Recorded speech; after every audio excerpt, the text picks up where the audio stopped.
It's a lot of fun. It's a great opportunity for me, and really, when I interviewed here, I fell in love with the place. I fell in love with the administration. Really, great guys, great group of guys. Mr. Schilling, great AD, and Mr. St. Pierre and Mr. Loya. But what clinched it for me was in the interview process, they had two of their players interview me, and that was a unique experience for me. And they were tremendous kids and great. They're great ball players, but they're also great kids. And it made me want to be here, and it made me want to coach kids like that and be around kids and help make a difference in their lives. But I tell you what, this is a great place to be. They're doing a lot of good things, as you can see. New field, and they really want to make football great here. And I appreciate them giving me the opportunity to come and be a big part of that. Now, you were the head coach for a couple of years and played at one of the top programs in the state as far as non-publics, Immaculata. What do you bring from that experience here to Morris Catholic? Well, I think number one, as a Spartan, there's a lot of tradition there, and had a lot of great times there as a player and a coach. We won a state championship back in '07 when we beat Del Barton, and I was fortunate to play in the state championship against Del Barton. Unfortunately, Jermaine Pugh ran all over us, but great tradition, and there's some great tradition here though too. And I think what I can bring from there is a different energy than I think that's been here, and a real sense of pride. Coach Frauenheim, who I played for, was always big on the word pride, and we're going to bring that here. But one of the things that we've done here, we just established our core values for the season, and I'm big on Urban Meyer. I'm a big fan of Urban Meyer, and they do that at Ohio State, and our kids did that in our first meeting the other day.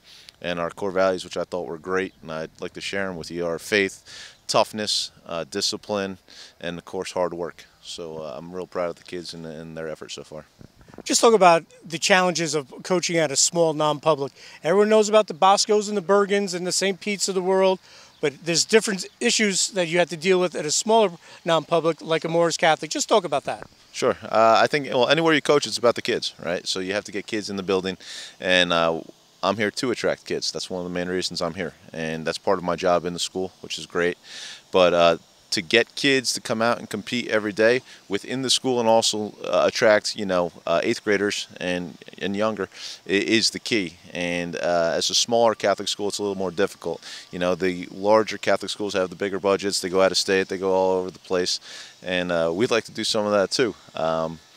But it's a little tougher when you have a smaller school like this. But I tell you, smaller school can also be a blessing for you. It's more of a family environment. We have 400 kids, about 20 kids in the building right now, and they're great kids. It is truly a family environment, and you don't need 2,000 kids to have a great team. You just need we just need to keep growing our numbers. We're doing that right now. We're doing it every day. In our practice that we've had so far, every day we've had a few more kids. So we're looking to continue to expand upon that and continue to attract more young talent from 7th and 8th graders. Right now, for this season coming up, you'll be playing in the NJAC. So local teams from Morris County, some from Sussex, but on the horizon, there could be big changes where they're going to have a non-public league and a public league. Your thoughts on that? Yeah. Well, getting back to your previous question, that does give us a little bit more of a problem than maybe some of the bigger schools with scheduling games. And, of course, Mr. Schilling has his hands full with that. But, I think you can look at it two ways. Number one, it's unfortunate that you lose some of the local rivalries, with the NJAC and some of those teams. But at the same time, it's also, I think, to play against all non-publics, Catholics and preps, I think that's pretty cool. I think it's an opportunity for our kids to get more exposure. We'll play schools like Hudson Catholic, and I'm familiar with those guys up there, and some other schools that are very good programs. And we have to rise, or raise our program up to that level, and I think we will. And I think we'll do that. It's just a matter of time and a process. And what's your kind of coaching philosophy offensively? Everyone's running the read option these days. What kind of offense should we look for from Morris Catholic? We ran that the last few years at Immaculata. Here we're be more multiple. My offensive coordinator, Frank Dawson's from Don Bosco. He's a tremendous coach, and we want to play some smash mouth, but if we can throw the ball, we definitely will. We'll definitely be multiple though. We'll run a little of the read stuff. We'll be in the spread, but we'll also line up, and if we can, we'll try to run down your throat. And again, it's still a process of evaluating the kids and who we will have, in the summer with our additions coming in. So we're going to have to see what our strengths are, and we're evaluating that right now.